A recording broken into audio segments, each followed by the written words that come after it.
what's the broad framework, and then we'll go into specific details after that. All right, so the headlines are coming at us fast and furious, as Cameron mentioned. You've got right now Iran, center of attention, right? These talks going on in Oman between the U.S. and Iran, centered around the nuclear deal. We've got the military build out. We've got aircraft carriers positioned around the Persian Gulf. It's very hard to get lost, I think, in the fog, especially as just the action is coming in so quickly, and it is very tough to get your bearings here. So I'm going to give a big picture context today of what I think is going on. Granted, this might be a little bit of a like I compared it to like a tomahawk steak. Like this is going to be tough to take down. So bear with me. Ask questions in the comments. Tell me where maybe I'm wrong as well, or you might disagree. But this is going to be a lot.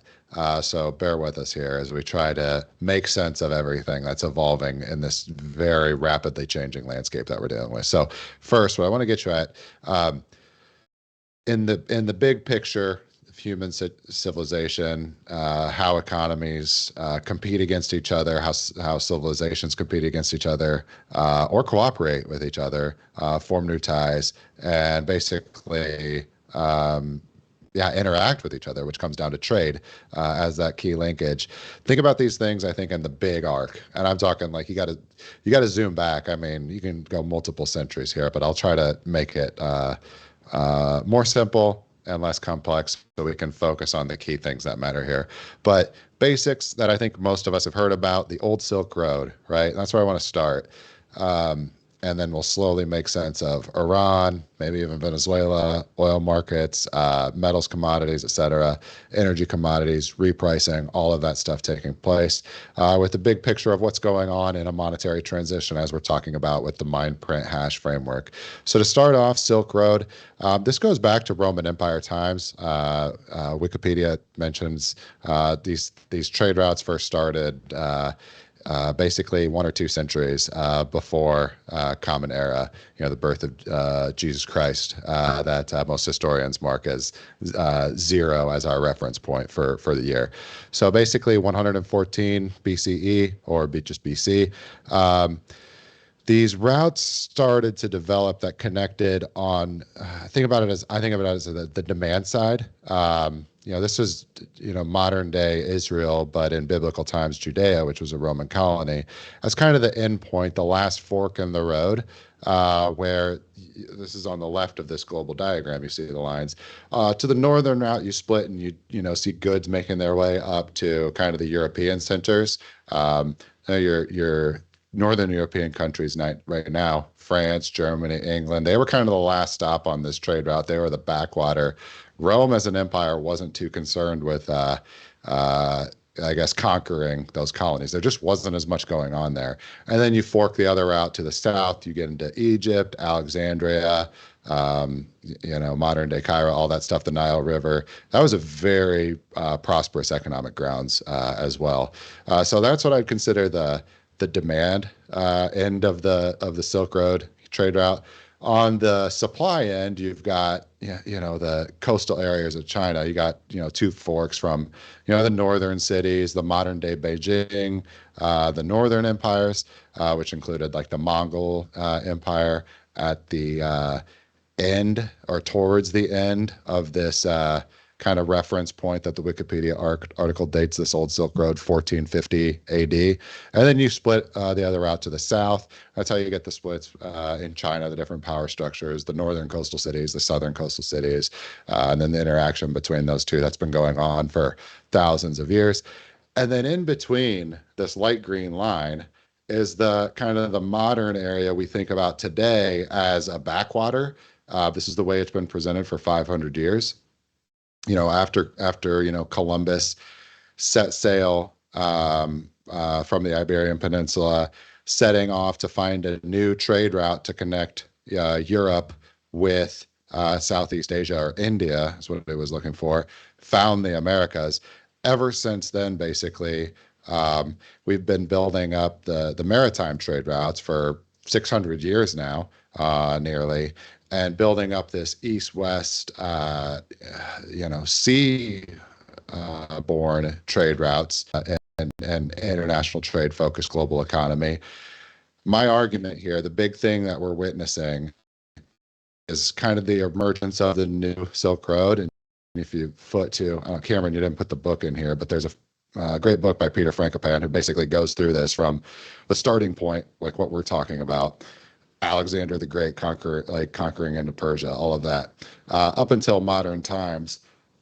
Basically, in the big picture, try to think about this in terms of these legacy trade routes and then the political structures, but not just the political structures, but the financial infrastructures that dominate that development of those trade routes.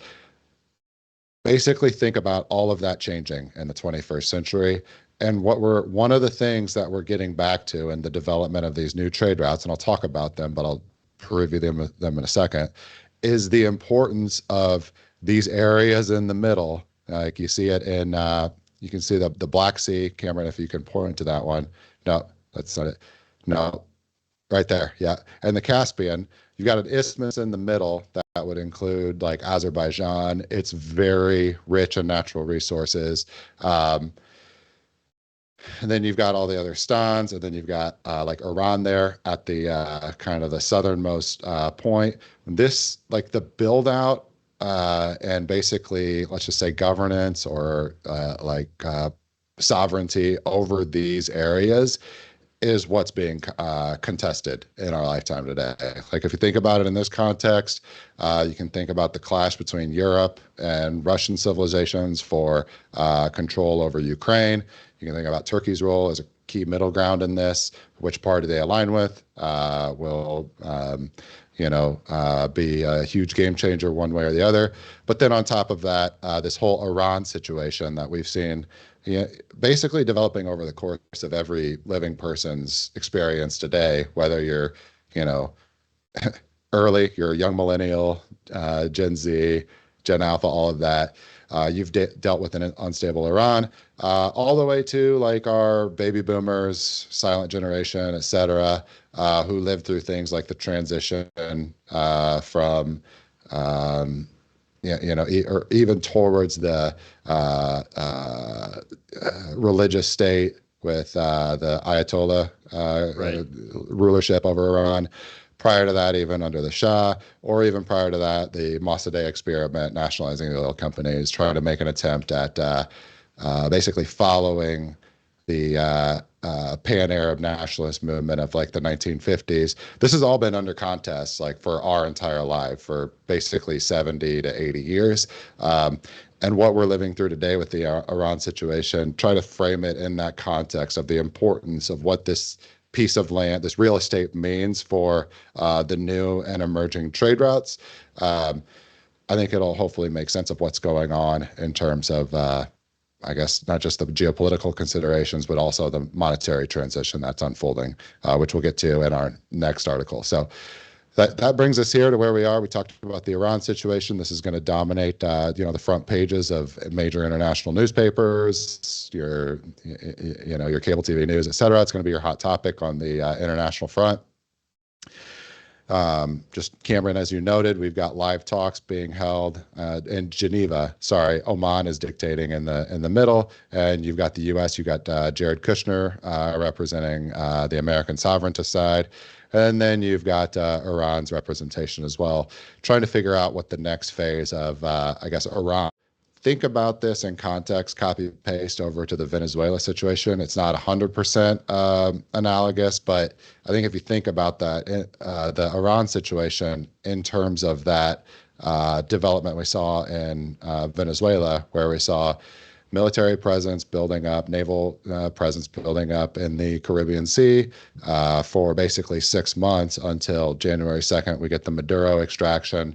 And it wasn't like a formal coup or overthrow of government. What you did is basically you swap out the head, you leave the existing political governance essentially in place inside Venezuela. So it's not a full-on Chaos, yeah, chaos trying to figure it out. inducing, hot situation. Instead, you just redraw the lines of an org chart, and you have a very clean kind of like transition into a new order that will then develop from there. So basically, like a hot start as opposed to a cold start type of situation. But we've got very similar things happening in Iran. We've got aircraft carriers present, um, military buildup. We've got discussions taking place this time a little bit more in the public spotlight as opposed to Venezuela, where presumably these same discussions were being held, but they were more behind closed doors, just given the difference in the or just unique and special circumstances relative to each specific situation. But I think if you view this in the context of what's going on in terms of the big monetary transition that we view is taking place in our lifetimes, think about this in the context of pricing for global trade, but in the key markets that represent commodities, right? So in 2025, we saw this story play out in metals, right? You saw the multi-year just secular bull run up, like repricing of gold in dollar terms upwards from say the $2,000 level up to about $5,000 where we sit today. You saw other metals then follow through on that gold breakout, and so the platinum, silver, palladium, et cetera, that copper, they've all been breaking out and following in that kind of repricing that gold was leading. Um, you see the same thing now, like the conditions are set for that same thing to play out in energy commodities as well, is how I would assess this. So if you look, for markets to provide you a signal, this is VanEck Oil Services ETF, ticker symbol OIH. You see a similar breakout happening. This is companies like SLB, formerly Schlumberger, Halliburton, et cetera, who are really the firms that come in and help call them the upstream producers at the wellhead where the kind of the extraction of oil and natural gas take place. These are those firms that go in, across the globe and help those producers basically just implement their day-to-day infrastructure to bring energy commodities to market. So as like there's an uptrend going on here since Liberation Day, that liquidation candle that we saw across all markets. But this has just been a trend that's building up and to the right. And after the Maduro extraction on January 2nd, you saw this thing, boom, take another leg up. My argument of what we're witnessing, or my framework of what we're witnessing here in commodities, the United States and the American sovereigntist movement, as we're calling them, that really, declared itself to the world. If it wasn't clear to you in the 2016 elections, what was going on, U.S. elections, I'm specifically talking about, or even the Brexit vote, you've seen it in Japan with Takaichi, coming to power on the back of, if you didn't already realize, this is what the Abe era was really representing in the Yep. 2010s. It's become front and center now. You've got a sovereigntist enlightenment coming on across the globe at this point. That seems to me pretty irrefutable. But think about what Venezuela was, right? We talk about the Donroe Doctrine, just it's Monroe Doctrine, just Modernized for Washington today. D.C. Modernized for today with better, which some, I don't know if it's better marketing. It's just marketing, right? We just need trend. We just need it to trend on social media. Is all everybody's looking for these days. But what Venezuela represented is basically bringing, its commodity supplies into that Western orbit. So those supplies now aren't going to be priced and settled in, let's say, European banks or London-based banks, or its associated offshore money centers. Like, you think about those as like Caymans, Panama City, Right. Tokyo, Hong Kong, Singapore, et cetera. They're just all throughout the world, Abu Dhabi, all that. Now what you're bringing in is like the Western Hemisphere taking, like, essentially, with that sovereigntist enlightenment, they're saying, no, we are going to handle, our financial system is going to handle the pricing and settlement of these commodities that really represent the base of the value chain, that an economy just builds itself up on vertically through trade. right? So, all right, what do we mean here by the monetary transition? Well, think about those commodities, that exchange taking place at the base layer, who controls pricing, but also if you think about the financial system, right? A financial transaction is a good or a service on one side, and then a money on the other, and then that exchange happens. That monetary transition is actually incorporating this process we're talking about of kind of the roll up of different supply producers or production sources, if you will. One of those being Venezuela. Um, to go along with all of the onshore production of energy commodities inside the United States. Um, that's coming into the fold. Think about Iran and what's going on as part of that exact same process playing out. And then if you think about this in terms of oil and gas, who are the other main producers? Well, Middle Eastern nations, pretty much the OPEC members. And then you extend out into OPEC plus, you've got basically Russia. Um, Start to bring all these guys into the fold, and you're starting to see a scenario that is in actuality looking like it's going to be able to fill the shoes of what the original OPEC design was hoping to accomplish, but never actually could, in my opinion. Um, so I think that's a big, we're making a big statement there, but I guess we'll I just just want to leave like that. pause there for a second. I think even for our viewers, like, so if I understand this correctly, you should be seeing, as we can see right here in this oil services ETF, you should be seeing that skyrocketing, but there should be other services too, right? That you'd see this kind of uptrend if there's this increase in supply, or sorry, increase in demand for these types of services, but then a decrease in the supply of who's actually able to supply these types of, oils, right? If we think about the sanctions, etc., that should actually show up elsewhere on different charts, right? Yep. Yeah, same way like as gold was getting off its breakout following the Q4 2022 kind of liquidation. You saw the early sweeps in that gold breakout. You saw central bank purchases, et cetera. For those who were early on the trend, they were buying gold on that, November liquidation in the crypto Bitcoin space, the FTX collapse. But broadly in capital markets, you saw the hiccup of UK pension, ALM mismatch, et cetera. That really ended the bulk of the rate hikes era, that dollar squeeze that was being constructed. But in similar, regards, mirroring what we saw in metals, starting with that gold breakout and then it broadening out further, as we've seen in the last, let's say, 2 to 3 months in silver, platinum, et cetera. You're seeing very similar early signs in energy markets with this breakout. You talked about OIH, the oil field services breakout. You've got energy stocks now bringing out Q4 of last year when people were asking, what's cheap right now? What's priced? I'd say you're not going to like this, but energy. Yeah.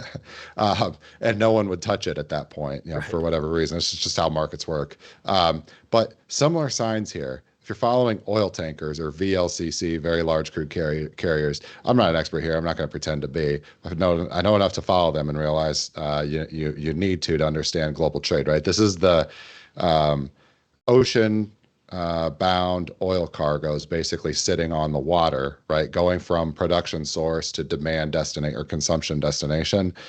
We are seeing record highs in VLCC carrier prices for tankers. If you just follow these by the day, like they're going up, they're getting bid aggressively.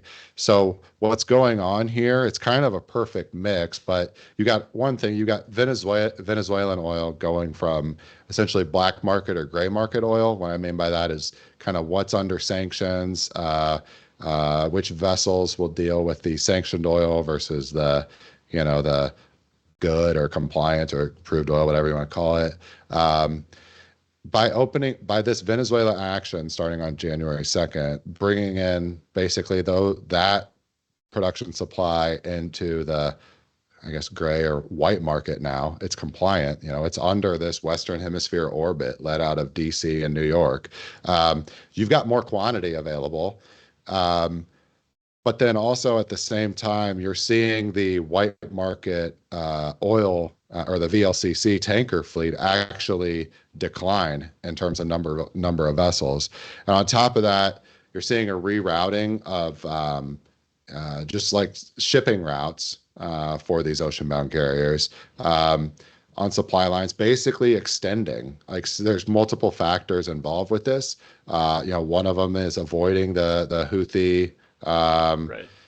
what did you just call them, like vandals? I don't know, better Yeah. word for that than that, but like just that threat. Like you're seeing a lot of tankers avoid the Suez Canal and the associated pathways. So you're adding ton-mile distance into the mix. So you've got more quantity. You got to fill up more tankers. They're in high demand. Low oil prices, which increases volume throughput through a market. On top of that, reduced supply of tankers. Now you're seeing VLCC tanker rates really spiking.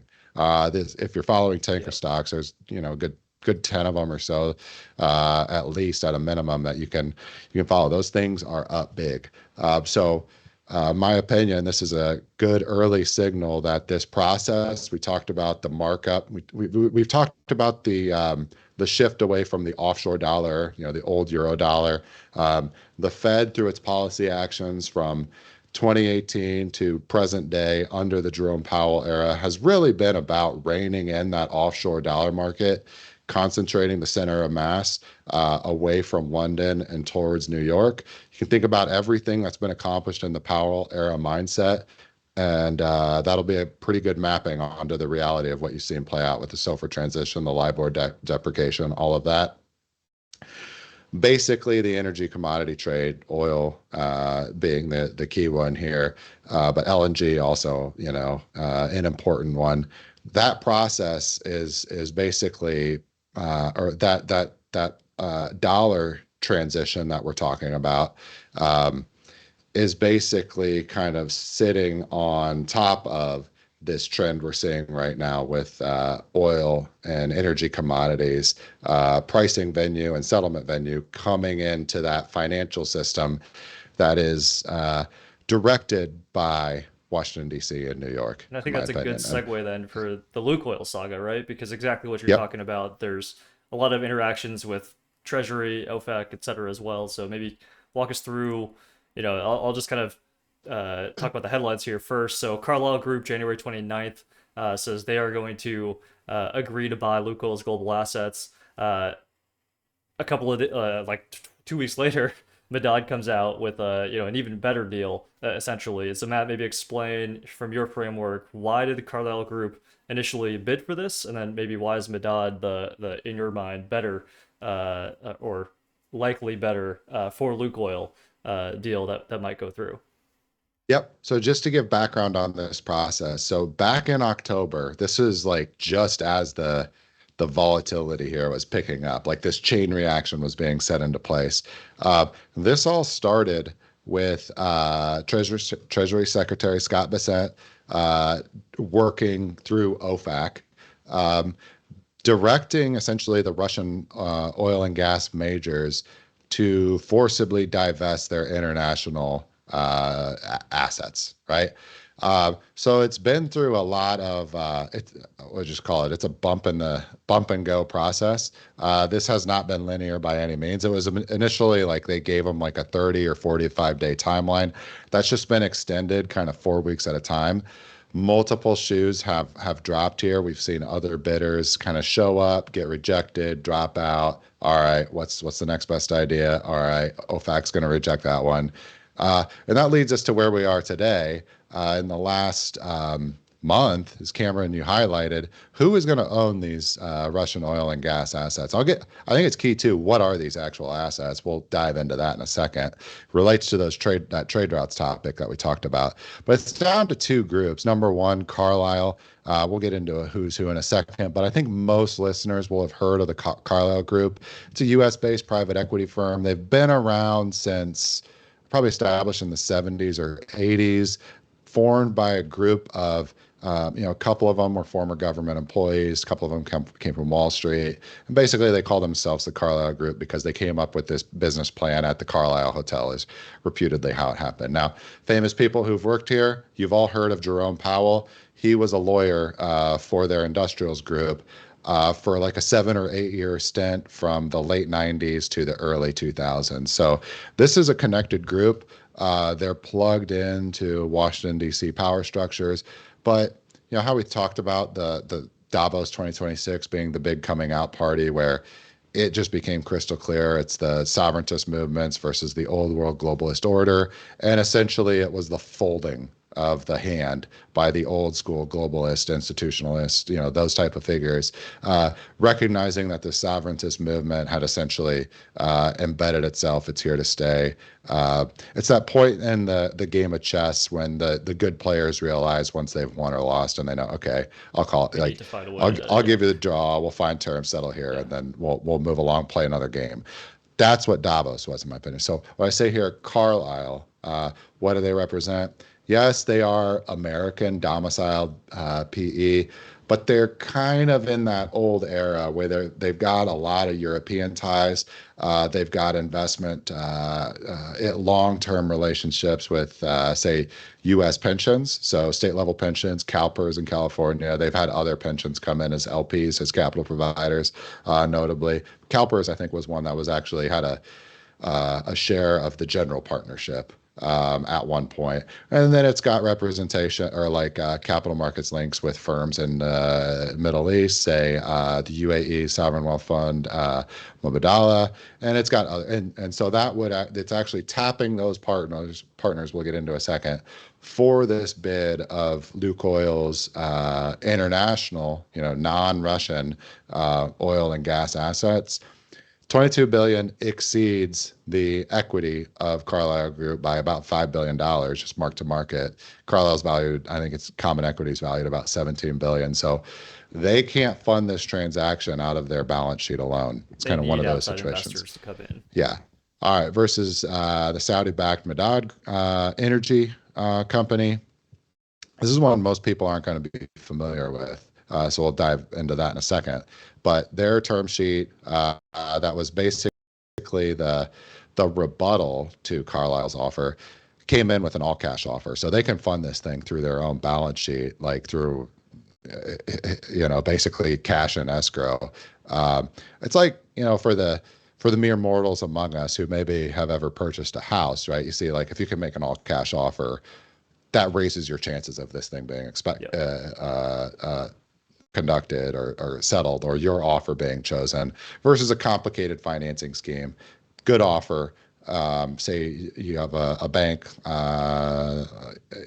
letter in hand, et cetera. You still win, but the cash is King. king, and it Yeah. speaks for itself here. Yeah. Okay. So let's get into first the who's who. We see the summary of all the players. Everybody else has kind of dropped out. We talked about the Extelis group when that was the leading offer back in mid-January. That one struck off the table. OFAC did not like it because it had a lot of swaps involved, a lot of financial intermediaries who would have needed to basically relied upon to intermediate the settlement. It wasn't clean. It didn't work. That thing got struck. Notably, Extelis was, the thing about that is like a U.S. based kind of financial institution or capital group. So it was capital that was already inside the domestic U.S., but it was very tied to kind of Russian interests, if you will. So it was, say, a Russian or Kremlin friendly U.S. domestic entity. Other than that, it had a ton of complexities involved. I mean, keep in mind here, one of the key things of this whole process, you can confiscate someone else's property, right? And you can take it, but generally doing things by violence, like if you're looking at the historical record, they come back to bite you in the behind. So what you want to do is get some sort of deal, like, hey, something needs to get done here. In this case, the U.S. and kind of, I guess, the sovereigntist interest, or just the whole process we're talking about unfolding, that it's pushing for, so everybody can move to this new system that it's emerging, but it's going to happen, right? And I think most people in the power centers realize that you want to bring Russia along, but you want to do it in a way that isn't like forcible through violence, because history tells if you confiscate someone's property, they remember it, their civilization, their society remembers it, and they'll come back and you'll be dealing with a circumstance like, say, how we dealt with like the remnants of the Austro-Hungarian Empire, or the Germany or Prussian Empire, whatever, between World War I and World War II. If you do it poorly, you make one side feel like they were just held over the barrel. That can go very badly here, decades into the future. So what you want to do is get both sides to agree on the deal. So in this process, we've listed all the parties here on the table. You want to get OFAC to sign off on it, but you also want Russia to bless it as well, because it is their energy major's property that we're talking about here. So they have to be given fair value. All of this horse trading needs to take place, so everybody can meet in the middle and we can get into this new era, is what's happening. But basically, it's come down. It looks like right now, Carlyle and its consortium, and then Madad as the two competitors here for hopefully something to play out. So then we can, once this is resolved, everybody can move forward onto the next thing. All right, so let's go into Madad really quick. Who is this? Because this is the one that, if you aren't in the Middle East, you may not have heard of this energy major, right? So kind of the most significant aspect of Madad, in my opinion, that stands out, the CEO is the brother of Saudi Arabia's Minister of State and National Security Advisor. So you think about who would that analog be in the U.S. So think about it as Secretary of State, and National Security Advisor. And very conveniently at this time, one person wears both of those hats, and it's Marco Rubio, right? So this is where the meme of Rubio you're Doing seeing on social everything. media come up. Every role, yeah, you see him. This week I saw it show up with, he was in the Mexican cartel drug lord outfit, Right. holding like a golden AK-47. It's like he just does everything now. This is what that meme is pointing at. Okay, so you got these two brothers here, right? One of them is the CEO of their energy major, international energy major. One of them is a key person in, trusted inner circle of Crown Prince Mohammed bin Salman. You also know, so think about the pictures we've seen, like, I think it's pretty obvious from the photo ops that the American sovereigntist movement, kind of represented by Donald Trump, the Trump family, et cetera. And then you think about, all right, what the Saudi royal family, the House of Saud, et cetera, what are they like? They're they're like the representation of the noblesse oblige, governing over their people, like the Saudi Arabian people for most of the peninsula, right? Um, in this framework of sovereigntists versus globalists, right? The sovereigntists from the Americans in this point, or the representation of the American sovereigntist movement in the Trump family, and then the sovereigntist representation from the Arabian Peninsula here, represented, I think, mostly or most notably by the Saudi royal family. They get along, right? You see, remember the Yeah. picture of Trump and MBS holding their hands, or no, it was a father holding hand, like touching the golden orb, all of that thing. Like, this is what this is all about. Like, if that makes sense. All right, these two brothers, their father, Mohammed Ali Ban, was the inaugural intelligence chief for Saudi Arabia. Right. So we talk about the importance of intelligence networks, basically overseeing just kind of those linkages between sovereign nation states when it comes to trade, finance, et cetera. We've talked about that on prior episodes. This person is kind of the starting point of this movement itself in Saudi Arabia, right? So if you think about it, option A, Carlisle, option B, Madad Energy. Madad Energy would represent a like moving these sanctioned Russian assets to a buyer that is closely aligned with the U.S. as a geopolitical partner, in my opinion. It's also an all cash offer. So if we're looking for this to be settled, I think we finally have what like the end game shaping up. Never say never, knock on wood. Some of these other deals looked like it would be the end game. But what this would do, we left Iran on the table, right? Iran's got a lot of oil production itself. Now we've got the Russian, or sorry, the Lukoil. Yep. You say Russian oil major, but Lukoil's international oil and gas assets. Those are also coming into play. Now you've got Iran, those international assets under Lukoil's umbrella, Venezuela. Those are all being rolled up into this orbit. And what's holding them together in the middle? It's the pricing and settlement venue for where the kind of the monetary layer is emergent and coming into being. I'll talk about that in a second. All right. So now the who's who on Carlyle, right? We talk about them. All right. They're America domiciled or U.S. domiciled, private equity. You've got a couple of hints here in the last year or two.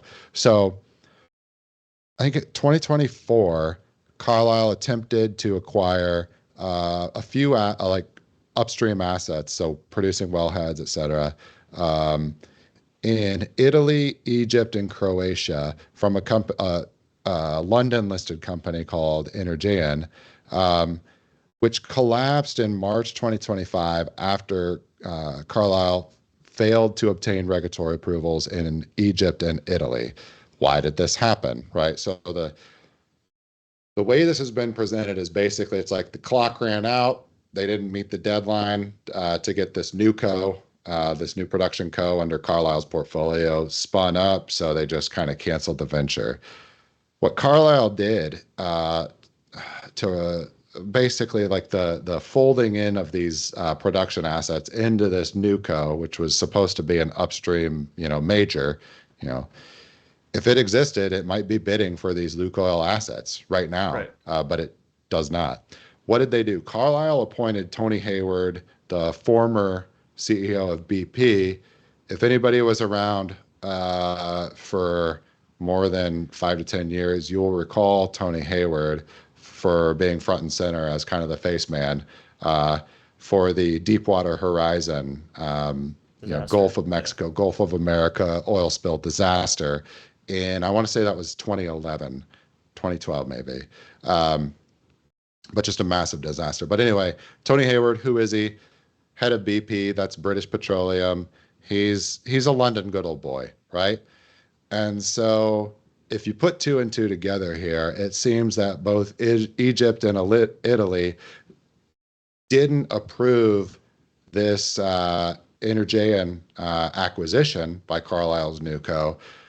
Probably could have something to do with kind of the London ownership with Tony Hayward as good old boy being at the helm. Now, if you think about Carlyle, it might have just not been thinking about this from we talk about globalist versus sovereigntist standpoint.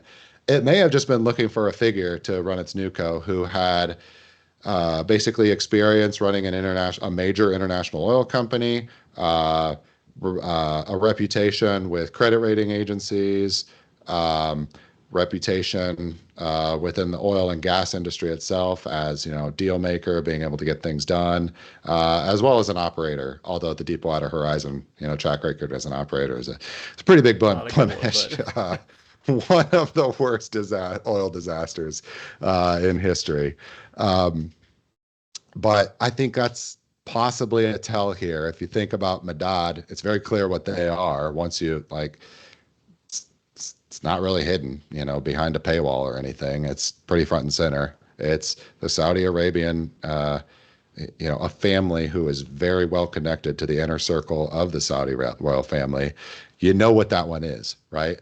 Versus Carlyle Group. Okay, all right, maybe they are leaning into the sovereigntist movement. I don't know. Everybody sees the writing on the wall. But as recently as 2025, they were leaned into what I would consider more of a, globalist classic type of mind frame as far as conducting business and interacting with the global order. So we'll see how that one plays out. The new deadline is coming up. I think February 28th was the deadline. That's 2 days from now.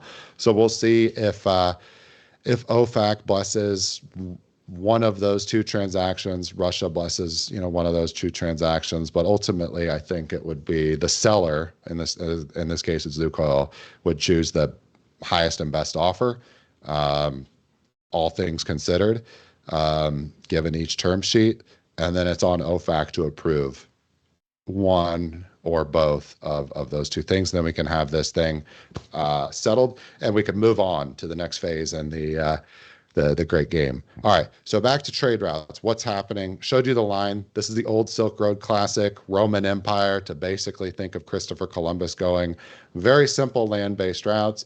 If you read history here, your countries in the middle on this light green line, they weren't the backwaters that you've been conditioned to think of them as today. These were like very wealthy, highly organized, productive societies, that over the course of the last 500 years, we'll talk about those in a second, basically they got outcompeted as shipping routes, basically made those old land-based routes non-competitive, right? Um, so once Columbus set sail for the ocean blue in 1492, you start to see this east-west kind of global trade route take shape. I'm not going to go into this in deep detail here, but basically think about it. You had trade between Europe and the New World colonies, kind of centered in the Caribbean. You got big one was silver being extracted from the Americas and brought back over to Spain, and you had other goods, rum, sugar, etc. Can't remember, you can name these, cotton, Any just all commodity the you can think things. of, yeah. Yeah. But then you had European routes that would go south down the Atlantic around the Cape of Good Hope and wind up in Southeast Asia for trade there. So they would primarily be taking, silver essentially. There wasn't a whole lot of European production that China had any interest in trading for, like that wool. They don't have any need for wool. Like it's a humid, hot climate. They didn't want the wool that say England or the British Isles were producing, right? So what they did primarily here, that silver made its way into China. The porcelain, tea, spices, those all flowed towards Europe. And basically these trade routes, they just go east-west, right? And if you think about what does the global trade look like that we grew up in our lifetime? Like 20th century trade routes, still kind of up until COVID era 2020, I'd say this was the paradigm. Looked a lot like that east-west trade routes that we saw in that prior map, which is coming from the Wikipedia page entry for 16th to 19th century silver trade, Right. right? Um, you see, this is volume based, so reds is going to be the highest density. You see the trans-Pacific trade from, mainland China, dominated production of goods, making their way to the west coast of the United States, but also finding their way into European ports like Rotterdam, et cetera. But that is the dominant kind of like volume of trade flows, right? You got the Trans-Pacific from China, Japan, et cetera, to the west coast of the U.S., and you could say also Canada, Vancouver, and then also down into Puget Sound. And then you cross some through the Panama Canal, and then you get, trade going transatlantically from, West Coast, Caribbean, et cetera, up into Europe. And then you see a little skinny route going through the Mediterranean, making its way through the Suez Canal, down into these routes right now that are having a lot of problems with Houthi rebels attacking tankers, shipping containers, et cetera, and then down through Southeast Asia. My argument here of what I think we're witnessing over the course of the century, big moves, got a big yellow oval here over the Western Hemisphere. Um, Call that your Donroe Doctrine. We're bringing basically everything into the New World, into basically that sovereigntist mindset. You're seeing countries flip on as that sovereigntist enlightenment takes place. Argentina, Chile, uh, El Salvador, United States has flipped on. Um, you've got elections in Colombia and Brazil this year that are going to be key. Some other things, you've got a statement recently made by, I want to say the Ecuador, who said this is the first time in our like society's history we felt like we've got someone to trade with who like will respect and represent or allow us to represent our interests. Something along the lines of that quote. But it's like, whoa, this is what's going on. When I read that, like this is a recent quote in the last few weeks or couple of months. And then now you look at what's going on with Iran. Also, just retrace 10 minutes. That situation in Venezuela as well, right? That's part of that down road doctrine I mentioned, but just Right. wanted to make sure I mentioned it because that's such a big deal. I think what we saw in January for this process playing out inside of the Western Hemisphere um, little oval that we drew there. All right, now I've got the other ellipse on the right. Think about this as like that middle beltway on the old Silk Road that were basically left behind.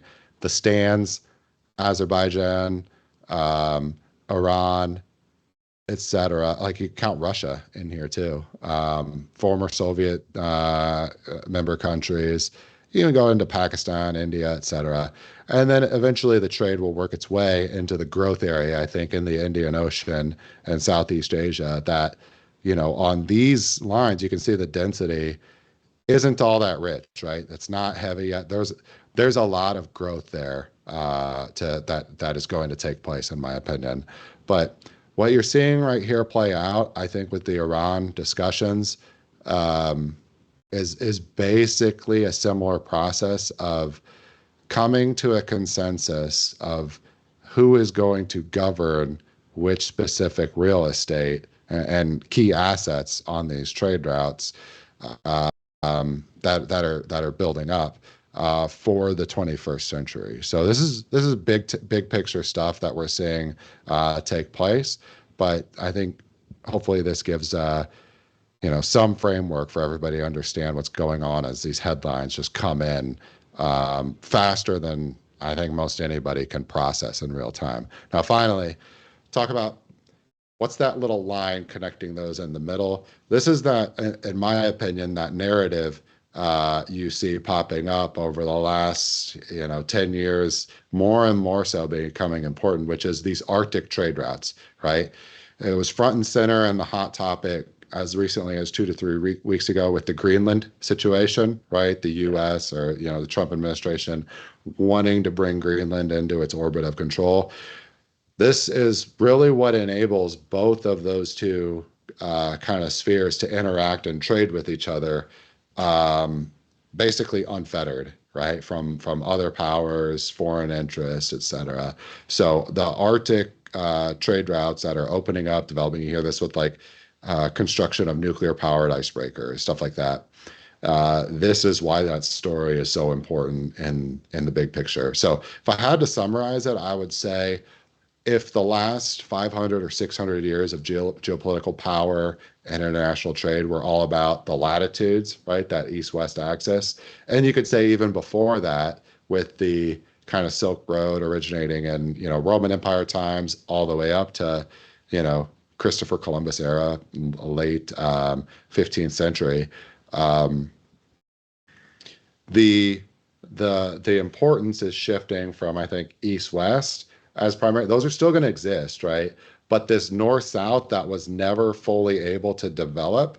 If you think about this in terms of longitudes, not latitudes, like if you just drew these arcs around the world, um, you would start to realize like, oh, longitude is now becoming unlocked and increasingly important in global trade. And basically, all of these supply chains will be able to develop, and these economies, these societies will be able to, in the hopeful view of the future, interact with each other. And that's where hopefully you'll see these pockets that have been unable to develop or um, establish sovereignty or a civilization for themselves that can stand on their own. Look at South America here, Africa, Southeast Asia, where they're just getting going here. There's not a lot of, the red lines are not that dense in those areas.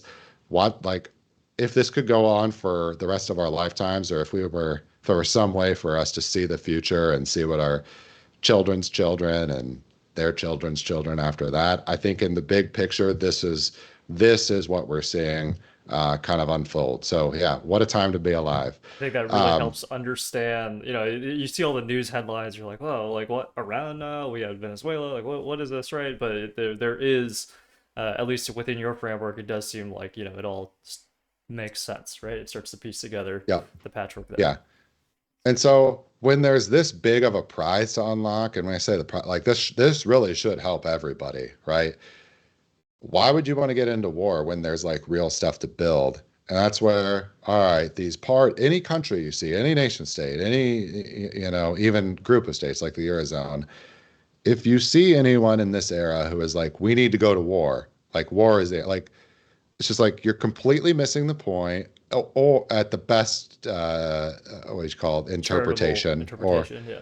the most charitable interpretation of behavior, or they want to maintain their old interests, right? And their monopoly control or centralized control over the existing order. They don't want to see their seat at the top, right, get diminished in this new order. So it's kind of that mindset. If you've ever dealt with somebody, it's a trap we can all fall into. But thinking like just because someone else if you can kick someone while they're down or, they fall off their horse, it doesn't make you taller, right? It's like, if anything, the sign of a good partner is, hey, once you see, like, I'll just make an analogy here. Michael Jordan, right?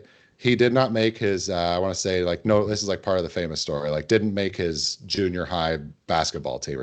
He got cut from his basketball team, like, freshman year of high school or something like that. Um, but he always wanted to be as good as his brother, right? And his brother was number 45, notably, which is why Michael Jordan famously chose to be number 23. He always said, if I could just be half as good as my brother, that is like what he was like, just working his tail off every day to make that varsity team just to be as good as his brother. Point is, he worked so hard and actually had so much embedded talent. Like with that mindset, that growth mindset, he became, this is the way that documentary, The Last Dance, put it. Like, not just the basketball player of all time, like best basketball player who's ever existed, right? This is arguable, right? But let's just say I agree, right? If you ever saw Michael Jordan play in peak '90s, it's hard to disagree with. He wasn't just the best basketball player of all time. He was probably, as far as any American has ever been, as good at their job as they could be. He's reached that pinnacle. Like no one has ever been as good as their job as Michael Jordan was at basketball. Is the argument the documentarian made for in the Last Dance that captured everybody's attention during the COVID lockdowns. But arguably, I think that's kind of what we're witnessing here. Just replace America in that analogy with Michael Jordan. I mean, I like it. America's the goat of countries. No, let's not go that far. But I feel like that's kind of the situation we're in history, right? You've got the little brother who has advanced to the point where the older brother who had always looked up to or looked down on him now realizes like, oh, this guy is going to be the next thing, but he's not operating in a helpful mindset, right? He's trying to kick him down so that this older brother who can't advance any further, who's already saturated its potential and then some, and is dragging the rest of the world, holding them back essentially at this point, trying to keep people in the 20th century. Um, that's the situation I think we're in, as far as not just America, but its friends. It's unlocking and enlightening like across the globe in real time. You see this going off, and all the while, the brother you've never heard of is just trying to keep everybody where they are, or won't let them get back up off their horse. All right, we'll leave it there. All right. Well, so I Uh, think like the next thing I want to talk about then is still within this kind of the global geopolitical piece, but we talked a bit about the Gaza stablecoin, or I should say a stablecoin that is being talked about to be used for the rebuilding of Gaza, and you wanted to tie it into the Board of Peace, which I thought was really interesting. So, and it definitely is tied into the Board of Peace, but you had a broader connection to make there. So, Matt, maybe could you explain a bit kind of how this kind of fits into what we've just been talking about, actually, in terms of this new restructuring of trade routes and kind of that global power yeah. order. Yep. All right. So this was an article that hit, I want to say Monday, and it was one of those that you see it. And I think most people, if your framework isn't set to know what you're looking for, you see this, it's like, what is this? This makes no sense. The Board of Peace is exploring a stable coin for Gaza. Like what? And then you see that and you're like, this is just another weird Donald Trump headline. Throw it away. No, I think this is important here. But one, like for most of our listeners, right, we've kind of tuned you in. If you're thinking about the monetary framework that is going to patch this new kind of like trade framework together, where the world is going, uh, sovereign nations interacting and trading with each other, what are they going to settle in, right? And everybody's thinking about this in terms of the death of the dollar, de-dollarization.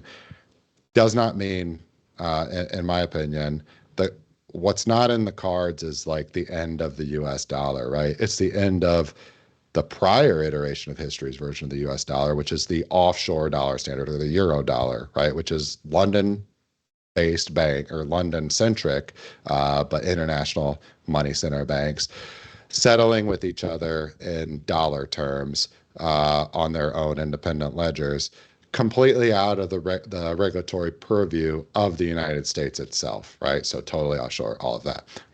That system is dead.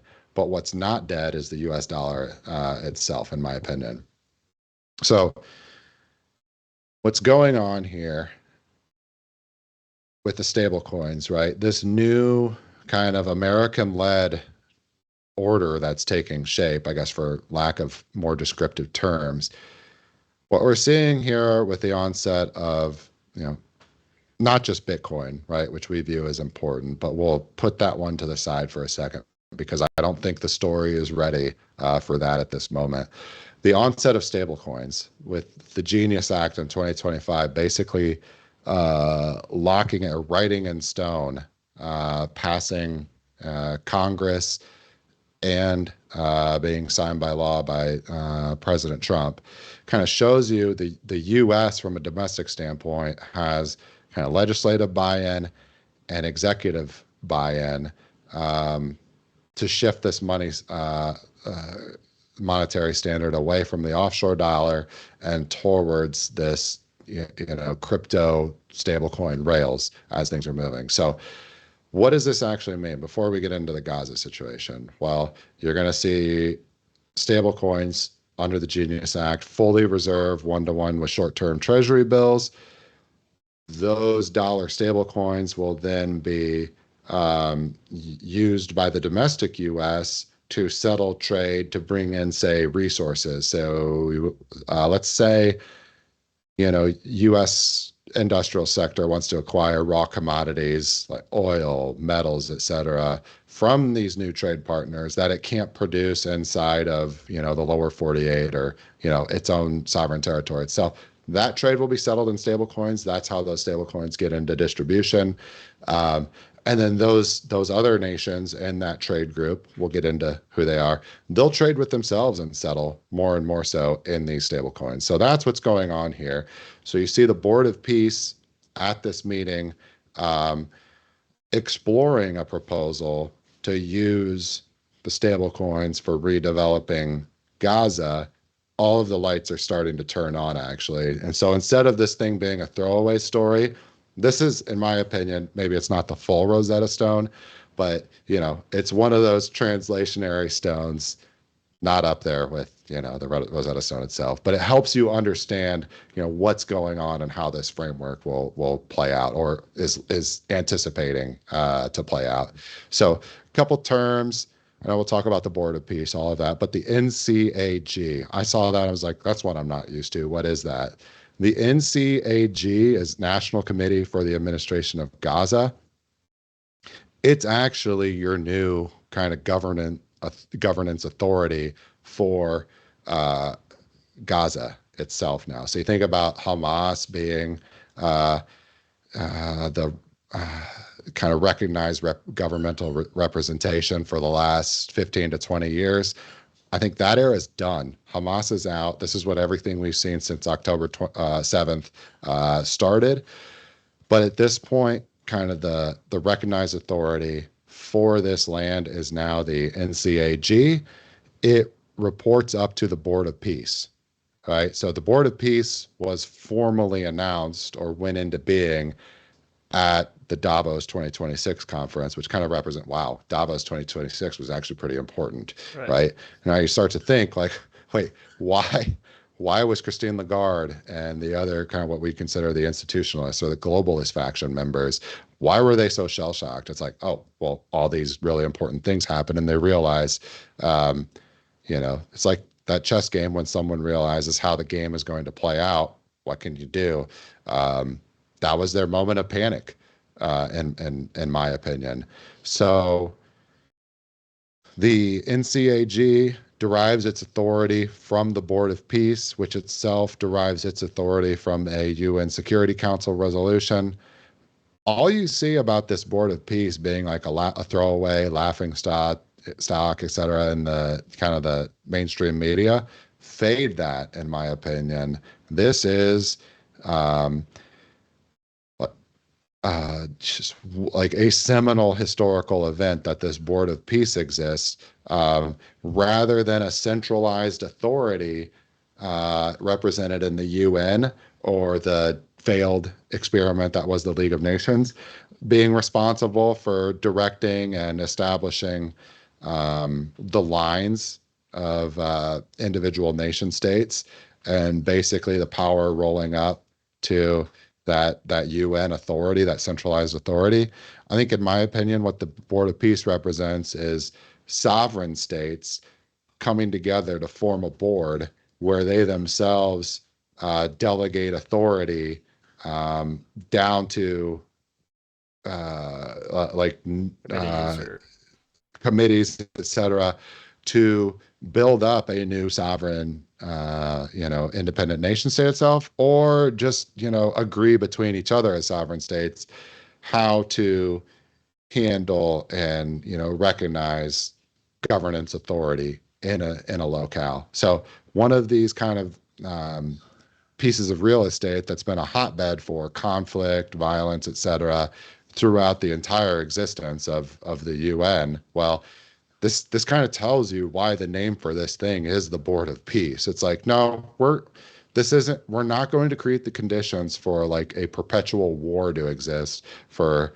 some, object for these two entities we set up to fight over. When I say two entities, like the old order sets up polar antipodes, Israel, Gaza, Pakistan, India, et cetera. You can think of those. There are numerous examples. The new framework is the sovereign states are going to cooperate with each other, agree to respect each other as mutual equals, if you will. Maybe not full equals, but um, you know, in terms of sovereignty and ability to self-govern, yes, they'll recognize themselves as equals. And then instead of fighting over these hotbed, shiny objects that have been set up under the old framework, they're going to agree and exercise authority through governance structures, rule of law, et cetera, like the Board of Peace, to basically develop these areas and hopefully allow them to, you know,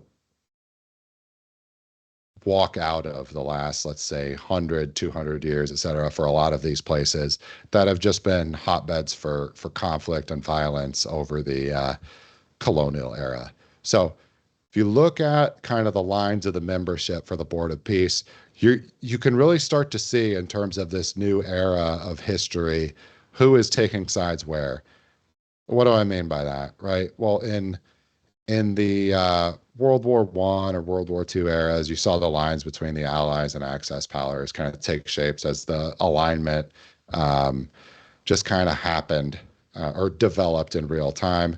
You can kind of see that with the Board of Peace. So the membership, you see the United States, Argentina, I want to say Paraguay, Morocco, Egypt, Saudi Arabia, Turkey, we've got Azerbaijan, Kazakhstan, Pakistan, Indonesia, Mongolia.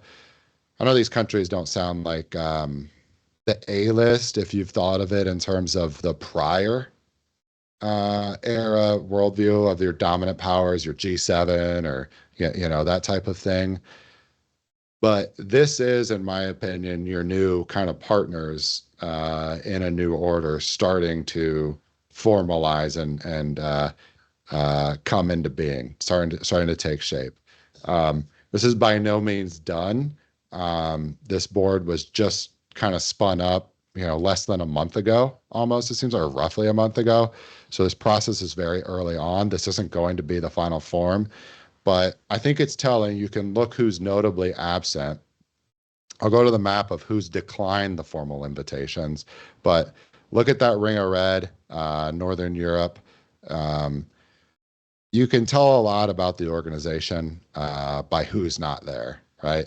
So if you go into this map, members are still in gold, invited but not yet responded are in red, notably Russia, China, Brazil, Australia. They're still in the middle ground in my reading of this. Also, Japan, put that on the majors list. They're still in that middle of the ground where you still got 1 foot in the old world, and you don't have that or 1 foot in the old, 1 foot in the new.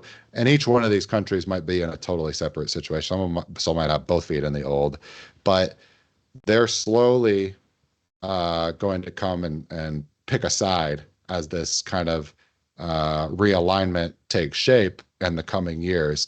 And this isn't one of those things that'll happen over the course of centuries, and you'll have to wait 5 generations for this play. Like, this is going to play out like in the near term history, like 1, 2, 3, 5 years. Shaping up. We get to live through this critical era. Um, Interesting times in history where these once in a century developments will unfold, in my opinion. But noticeably, look who's declined: the blues, Spain, France, Germany, UK, Sweden, Norway. Let's just one. The blue in South America is it's Guyana, right? It's basically a British colony still, and then New Zealand, kind of the last bastion of G7 vacation homes, where you see a lot of these people fleeing to and moving to and taking up citizenship as capital flees, Northern Europe and the UK, in my opinion. So this kind of map. It's on Wikipedia. It's the page for the Board of Peace. It'll unfold in real time. Notice the green one, the special situation Canada Yeah. invitation withdrawn, disinvited from the party. That's telling there as well. Basically, this kind of shows this big process unfolding in real time. So I think the next shoe to drop is probably the Iran situation, but watch that one closely. But hopefully that's putting in. I know we spent over an hour on the first topic. We're going to spend most of our time there today, but that's the way I see this playing out, or what is playing out. Future is uncertain, but yeah, this big chess game, it's still in motion, but this is how I view what's happening. And then it's a monetary story, right? Like, to the whole thing doesn't work. The realignment of trade structures, sovereign countries, et cetera, um, doesn't play out if you don't have a monetary framework that these players can all agree on. That's where Genius Act and Clarity Act, upcoming in the United States, is forecasted for the next few months to pass out of Congress once all the horse trading takes shape in the backroom deals as these things go. Yeah. But that's kind of how we view this, what's happening. So it's a mind print hash, it's a monetary story. It's very complex, though, to explain, but hopefully that helps you make sense of what's going on, instead of just seeing the memes of Marco Rubio come up with a new job every other day, it We'll seems. probably All have right. a new one coming up here soon.